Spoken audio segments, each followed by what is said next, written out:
सांख्य कारिका कक्षा 12वीं। सत्कार्यवाद की व्याख्या चल रही थी कारिका के द्वारा।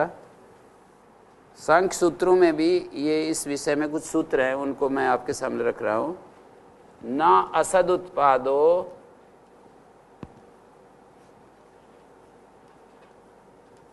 नृसंगवत नृशृंगवत, एक सूत्र है ये। दूसरा सूत्र है उपादान नियमात।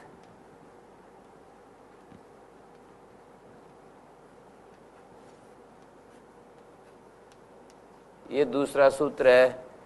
तीसरा सूत्र है सर्वत्र सर्वदा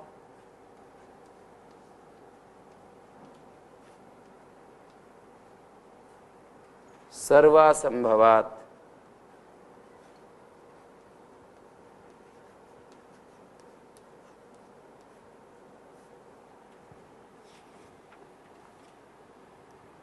चौथा सूत्र है सक्तस्य शक्य करणात्।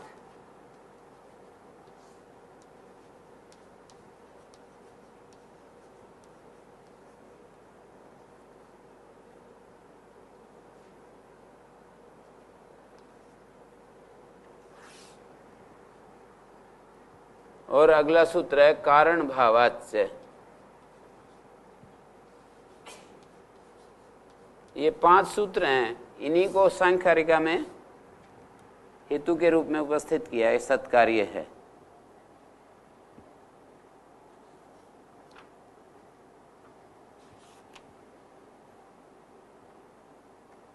तो कार्य सत है, असद करणात्। पहला है नासत उत्पादो नृसंगवत।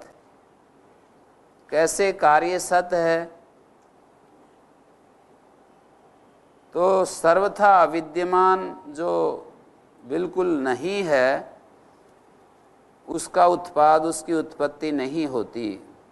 नृसिंगवत, मनुष्य के सींग के समान। जैसे मनुष्य के सिर पर सींग नहीं आते हैं क्योंकि वो होते ही नहीं, कहाँ से आ जाएंगे। असत उत्पन्न नहीं होता। कार्य कारण में पहले सत रहता है तब वो प्रकट होता है। कार्य कारण में न होता हुआ नहीं आ सकता है। जैसे सींग मनुष्य के अंदर होते नहीं है, उसका जो मूल बीज है, जो स्पर्म और ओवम मिलते हैं तो उसमें सारी चीज़ें हैं। जो जो बाद में ये प्रकट होती हैं उसी के अंदर सारी चीज़ें हैं। या एक बीज, वट वृक्ष का जो एक बीज, हम छोटा सा, बिल्कुल छोटा है इसलिए उसका उदाहरण लेते हैं, बिल्कुल छोटा सा बीज है। उस बीज के अंदर वृक्ष की शाखाएं भी हैं, वृक्ष की पत्तियां भी हैं, टहनियां भी हैं, जड़ें भी हैं, सारी चीजें उसके अंदर हैं। वो छोटा सा जो बीज है उसके अंदर इतना, जो जितना सूक्ष्म होगा उसमें उतनी ही ज्यादा प्रकृति, क्योंकि इतनी सूक्ष्म है, बिल्कुल अव्यक्त है, तो इसमें सारा ये जो दृश्य है इसका, वो इस कार्य जगत का सारा का सारा सामान, मैटर, वो उसके अंदर मौजूद है, अव्यक्त प्रकृति के अंदर। जैसे बीज के अंदर, उसके अंदर दिखाई थोड़ी देते हैं, बीज में दिखाई थोड़ी देते हैं, पर हैं सारी चीजें, वो प्रकट होती हैं तब प्रकट होती हैं। सींग उसके है नहीं उस बीज के अंदर। माँ के गर्भ में जो बीज और उसका संयोग होता है, ओवम और स्पर्म का जो संयोग होता है, उस संयोग के बाद जो वृद्धि शुरू होती है, जो जो चीज दिखाई देती है ना इस शरीर के अंदर, वो तो होती हैं। और सींग क्यों नहीं होता? बोले है ही नहीं उसके अंदर, कहां से हो जाएगा? तो ये एक हेतु दिया, असद करणात्। जो चीज नहीं है वो नहीं की जा सकती है, जो है वही उत्पन्न होती है। सिर में सींग नहीं उत्पन्न होता इसलिए नहीं है। बड़ा अच्छा उदाहरण दिया है कि वो है ही नहीं, आएगा कहां से? तो उस कार्यम सत न असद उत्पादो नृसंगवत, असद करणात्। इसके साथ तुलना करके देखते जाओ। अगली बात है उपादान ग्रहणात्। उपादान कारण के नियम से भी कार्य सत है, ऐसा बता रहे हैं। उपादान मिट्टी से घड़ा बना जाता है, कपड़े से तंतु मतलब तंतु से कपड़ा बना जाता है। उपादान नियम से भी पता लगता है, उपादान के नियम से भी पता लगता है कि कार्य सत है। कार्य जो है वो असत कार्य को सत सिद्ध करने के लिए 5 हेतु दिए हैं। तो उनमें पहला हेतु हो गया उपादान नियमात, दूसरा हेतु है उपादान नियम को इन्होंने ये कहा उपादान ग्रहणात, उपादान नियमात को ही उपादान ग्रहणात इस शब्द से कह दिया है। माने उपादान के नियम होने से सत कार्य की उत्पत्ति होती है। माने जैसे मिट्टी से घड़ा बनता है, उपादान का नियम होने से कार्य सत है। तीसरा ये था सर्वत्र सर्वदा सर्व असंभवात, सब जगह सब काल में सर्व असंभव होने से, सब चीज़ों के असंभव होने से हम ये निश्चय करते हैं कि कार्य सत है। सर्वासंभवात की बात थी कि इसमें समास क्या है? सर्वासंभवात, सर्वसंभव अभावात। इसमें तो ऐसा सूत्र है सर्वत्र सर्वदा सर्व असंभवात, माने सब स्थान में सब कारण में। यहाँ पर स्थान में का अर्थ है कारण में, सर्वदा माने सब काल में, सर्व असंभवात प्रत्येक कार्य का संभव प्रादुर्भाव न होने से ये मानना पड़ता है कि कार्य सत है। सर्वत्र सर्वदा सर्वासंभवात, सर्वासंभवात सभी कार्यों के संभव न होने से। और यहाँ है सर्वसंभव अभावात। सर्वसंभव अभावात का अभिप्राय यही है सर्वत्र सर्वत्र सर्वस्य सर्वत्र संभव नास्ति, यथा सुवर्ण से रजतादौ तृणपांसु सिक्तासु, तृणपांसु सिक्तासु। जैसे स्वर्ण का रजत आदि में, तृणपांसु सिक्ता आदि में संभव नहीं है। सर्व संभव अभावात सत्कार्यम, सर्व संभव अभाव होने से कार्य को हम सत कहते हैं। माने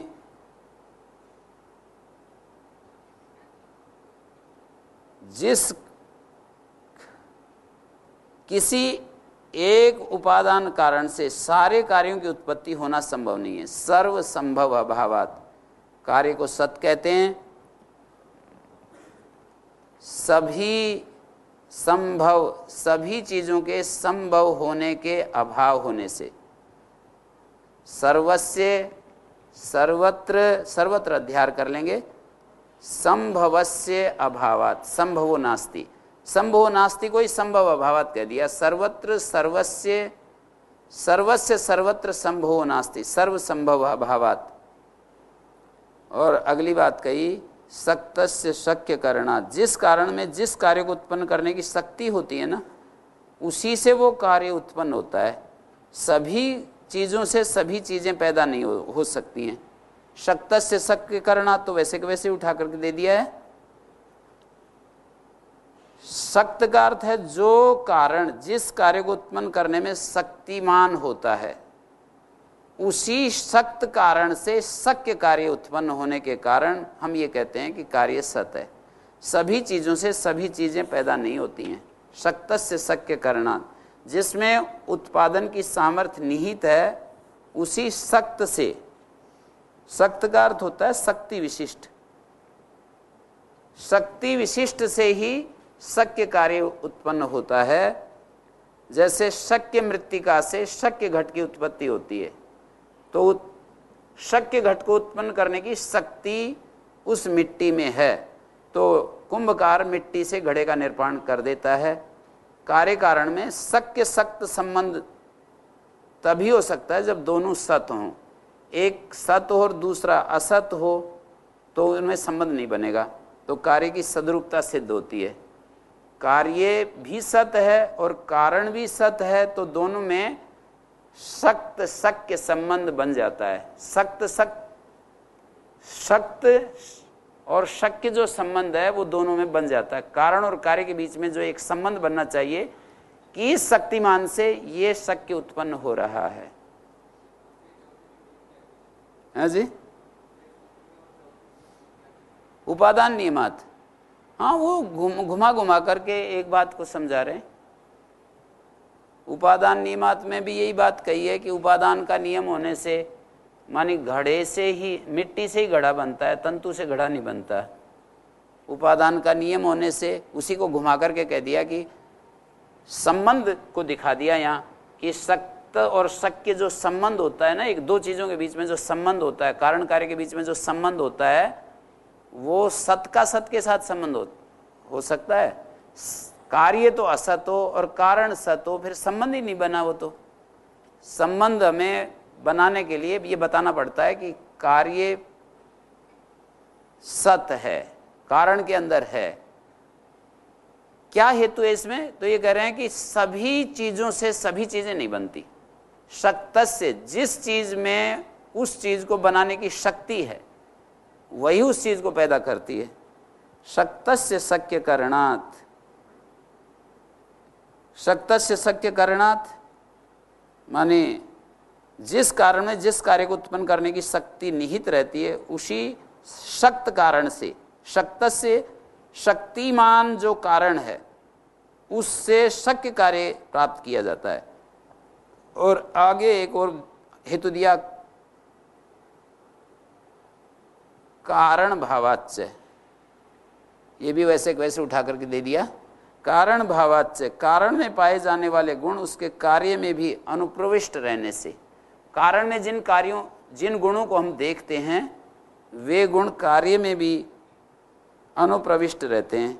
कारण भावाच्य, कारण में पाए जाने वाले गुण उसके कार्य में भी अनुप्रविष्ट रहने से कार्य कारण में एक निश्चित संबंध दिखाई देता है। तो इन पांच हेतुओं से कार्याभिव्यक्ति के पूर्व भी कारण में कार्य का अस्तित्व सिद्ध होता है। कारण में कार्य का अस्तित्व सिद्ध होता है। ये सबसे पहला जो बात चली थी, जो नासत उत्पादो नृसंगवत, सबसे पावरफुल हेतु तो यही लग रहा है मेरे को कि जैसे सींग जो है उसके अंदर होते नहीं है, बीज के अंदर, इसलिए प्रकट नहीं हो रहे हैं। तो जो हैं वो चीजें प्रकट हो जाती हैं, जो नहीं है वो नहीं होती। तो इस हेतु से कार्य को सत कह रहे हैं, ना असद उत्पादो नृसंगवत। असत चीज उत्पन्न नहीं हो सकती है असद करणात्। हाँ जी, कुछ बोली।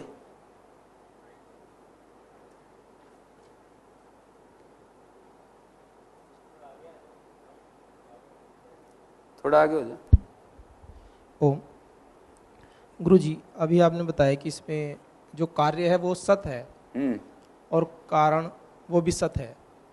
तो कार्य तो कारण में रहता है, कारण को सत कैसे देख रहे हैं? कि कार्य को तो देख रहे हैं कि कार्य कारण में रहने से सत है, कारण कैसे सत है? मतलब कारण की सत्ता कैसे देख रहे हैं? कारण की सत्ता तो सत्ता से ही कोई सत्ता आ सकती है ना। नहीं से है जो चीज है ही नहीं, वहां से है कैसे उत्पन्न होगा? ये तो ज्यादा समझने में माने ज्यादा कठिन बात नहीं है ये, कि जो चीज है ही नहीं उससे नहीं से है कैसे हो जाएगा? नहीं, वो तो ठीक है। उसमें जैसे कहा इन्होंने कि कार्य सत है और वो कारण में रहता है। हाँ। तो कार्य सत कार्यवाद को इन्होंने सिद्ध कर दिया ऐसे। तो कारण कार्यवाद का इतना ही मतलब है कि सत कार्य सत है, मतलब बीज के अंदर सारे वृक्ष की शाखाएं हैं, टहनी हैं, उसके अंदर रस है, फल हैं, जो उसके अंदर फल आते हैं वो भी हैं, और उसके अंदर जो जड़ें जाती हैं जितनी गहरी, जैसे एक एक चीज़ की बहुत गहरी जड़ें जाती है कि ऊपर रहती हैं, तो वो सारी चीज़ें उस बीज के अंदर हैं। बीज कारण को तो वो मानते ही हैं। हाँ, कारण को तो सभी मानते हैं इस रूप में कि वो है। कारण को तो सभी मानते हैं, नैयायिक आचार्य भी कारण को मानते हैं और ये सांख्याचार्य भी मानते हैं। कारण से मना नहीं कर रहे हैं, पर एक मत ये है कि एक मत ये है कि कार्य जो है वो कारण में ही है। दूसरा मत ये है कि कार्य कारण में नहीं है, कारण से कार्य की उत्पत्ति होती है। दृष्टि भेद है। कि कारण से कार्य की उत्पत्ति है। कार्य कारण में हम नहीं कहते कि कार्य कारण में है। कारण के विशेष परिणाम के आधार पर कारण का विशेष परिवर्तन किया जाता है। अब वो परिवर्तन मनुष्य प्रयत्न से भी हो सकता है, कभी कभी एक प्राकृतिक प्रयत्न से भी होता है, ईश्वरीय व्यवस्था से विधान के तहत भी होता है, और मनुष्य जैसे दो चीज़ों को मिला करके तीसरी चीज़ पैदा कर देता है तो वो भी होता है। तो यानी बस ये यहाँ पर भेद देखते हैं कि जो सत्कार्यवाद और असत कार्यवाद में मूल अंतर, जैसा आप बता रहे हैं कि एक तो उत्पत्ति धर्मकत्वात हो गया कि वो पहले से नहीं था और उत्पन्न हो गया, और दूसरे कहते हैं कि पहले से है, बस विशेष अभिव्यक्त हो गया। अभिव्यक्त हो गया। तो अभिव्यक्ति पक्ष तो है ये सत्कार्यवाद, हाँ, और उत्पत्ति पक्ष है असत कार्यवाद वाला। असत कार्यवाद, कार्य सत नहीं है, ये उत्पन्न होता है, और उत्पन्न होता है वो कारण के वो जो है उसके कुछ नियम है, उसके अनुसार उत्पन्न होता है। वो भी अपने पक्ष में हेतु जो देते हैं वो पावरफुल हेतु हैं, मानी वो ये जो हेतु देते हैं कि ऐसे ऐसे है, कार्य कारण में नहीं है, कारण के द्वारा कार्य की उत्पत्ति होती है, विशिष्ट एक प्रोसेस के तहत, एक विशेष प्रक्रिया के तहत कारण से कार्य की उत्पत्ति होती है। तो एक दृष्टि हो गई कि कारण जो है उसको हम एक विशेष अवस्था में ले जाते हैं और उससे हम ये चीज़ पैदा कर देते हैं। जैसे मिट्टी को हमने एक विशेष आकार में, कुम्हार ने उसको ढाला तो वो घड़ा बन गया। ऐसे नहीं कह सकते कि मिट्टी के अंदर ही घड़ा पहले ही मौजूद है, पर इनकी दृष्टि है जो ये पहला वाला हेतु है ना, कि जो जो उसके अंदर है वही तो पैदा होता है। आप अपनी मर्जी से कुछ पैदा करके तो दिखाओ, कितना भी आप कोशिश करेंगे वो चीज़ उसमें से नहीं निकाल सकते जो उसमें नहीं है। तो इसी तरह से ये जितना भी दृश्य है ना जो हमारे सामने है, बुद्धि है, अहंकार है, मन है, इंद्रियां हैं, और जो पंच सूक्ष्म भूत हैं, स्थूल भूत हैं, ये जो 23 तत्व हैं ना, ये 23 तत्व मूल प्रकृति के अंदर हैं, या सीधे नहीं हैं तो परंपरा से हैं। प्रकाश क्रिया स्थिति के रूप में हैं। प्रकाश क्रिया स्थिति के दो रूप होते हैं, एक व्यवसाय रूप, एक व्यवसाय रूप।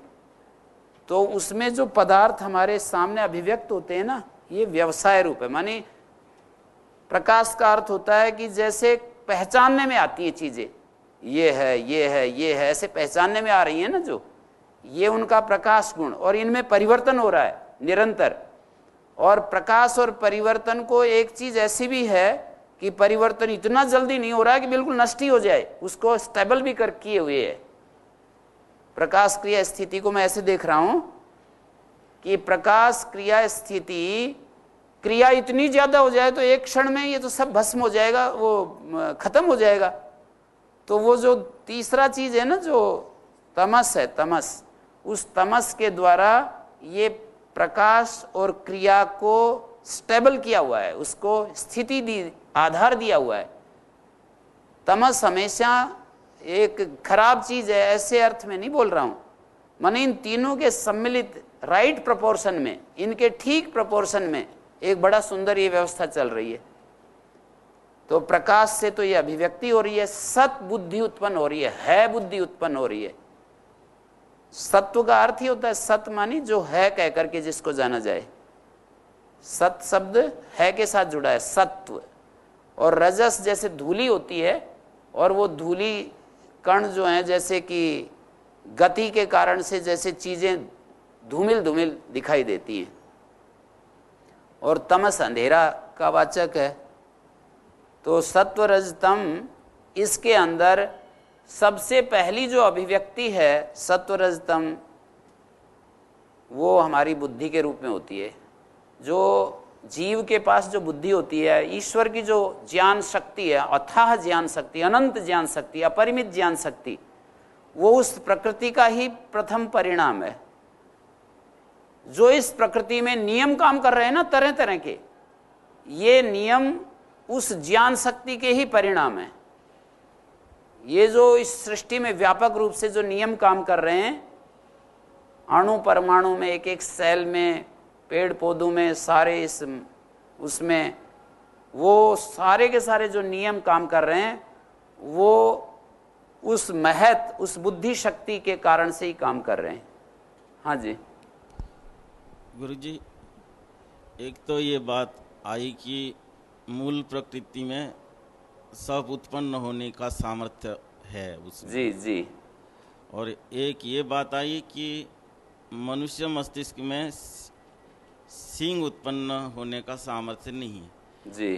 तो ये दो विपरीत बातें दिखाई दे रही है, क्योंकि एक तो मूल प्रकृति में सब उत्पन्न होने की बात कही और मस्तिष्क में सिंह उत्पन्न होने का सामर्थ्य नहीं है। जी जी। तो यहाँ ये बात है कि ये उत्पत्ति बात को खंडन न करके इनको अभिव्यक्त नहीं हो पा रहा है नरसिंह में, अर्थात मस्तिष्क में नरसिंह अभिव्यक्त नहीं हो पा रहा है, ये बात कहते तो बात ठीक बन सकती थी। हाँ, पर इन्होंने एक बात और भी कही है ना जी। जैसे कि परंपरा, मूल प्रकृति में जो कार्य है वो परंपरा से है, चलते चलते चलते चलते, पर सीधी मूल प्रकृति सब चीजों का कारण तो है, पर इसके बाद इसीलिए इन्होंने 8 प्रकृतियां गिनी है ना। केवल यूं ही कह देते कि प्रकृति ही सब का कारण है, तब ये आक्षेप हम उन ऐसे कहने वाले लोगों को दे सकते थे। उन्होंने जो है ये केवल ऐसे नहीं कहा कि मूल प्रकृति में सारा सामर्थ्य है, ये तो एक सामान्य स्टेटमेंट है, सामान्य कथन है, पर उन्होंने 8 प्रकृतियां चुनी कि जैसे 8 प्रकृतियां चुनी, और वो प्रकृतियां तो केवल इस शरीर के और इस सृष्टि के सामान्य अध्ययन में हैं। फिर आगे जो पेड़ पौधे बनते हैं उसकी प्रकृतियां फिर और हमको चुननी पड़ेंगी। तत्वात्मक दृष्टि से तो ये प्रकृति का कथन हो गया। फिर जो व्यावहारिक जो कार्य जगत है उसकी जो प्रकृतियां हैं वो अलग अलग 5 भौतिक संगठन से अलग अलग रूप से हमको मिलती हैं। 5 भौतिक जो संगठन हो रहा है, एक तत्वात्मक भूत हैं और एक व्यावहारिक भूत तत्व हैं। इसको 2 विभाग करके रखेंगे तभी बात बनेगी, नहीं तो नहीं बनेगी। तत्वात्मक उसको कह रहा हूं वही मात्र, उसमें और दूसरी मिलावट नहीं। जैसे कि महत को जब देख रहे हैं तो महत मात्र, उसमें और कुछ नहीं। अहंकार को जब देख रहे हैं तो अहंकार ही तत्व के रूप में देख रहे हैं, तत्व। फिर मन, फिर इंद्रियां, फिर तन्मात्र, तन्मात्र में भी वही वही अलग अलग। फिर पंचभूत, पंचभूत में भी वही वही। फिर इन भूतों से फिर और चीजें बनती हैं अलग अलग।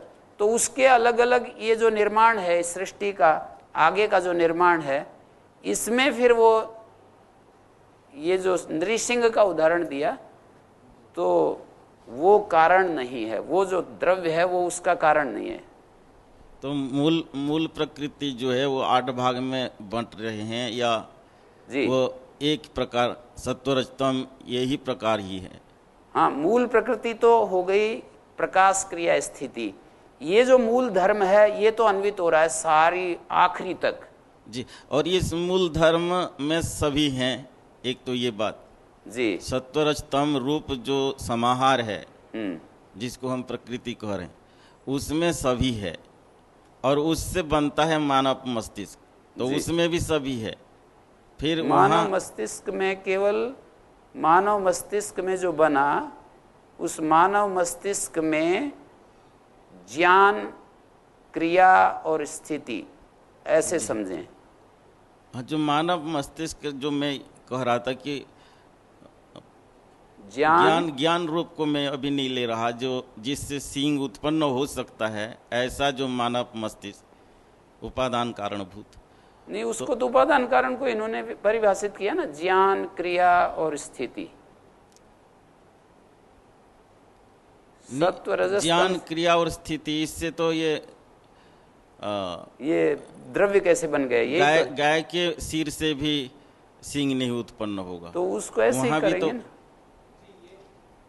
उसको ऐसे करेंगे ना, जैसे ज्ञान, क्रिया, स्थिति है जी, फिर उसके बाद अहंकार उत्पन्न होता है।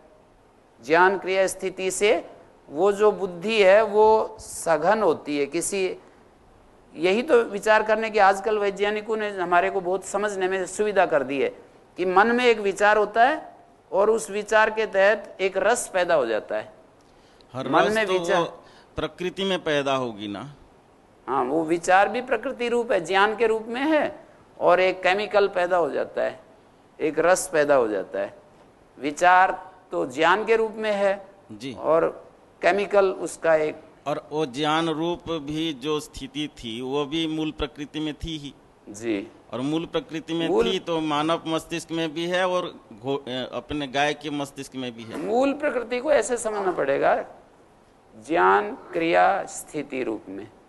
वो ज्ञान क्रिया स्थिति गाय के अंदर भी तो है, तो ज्ञान क्रिया स्थिति के रूप में तो है, पर आगे उसके कारण अलग हो गए ना।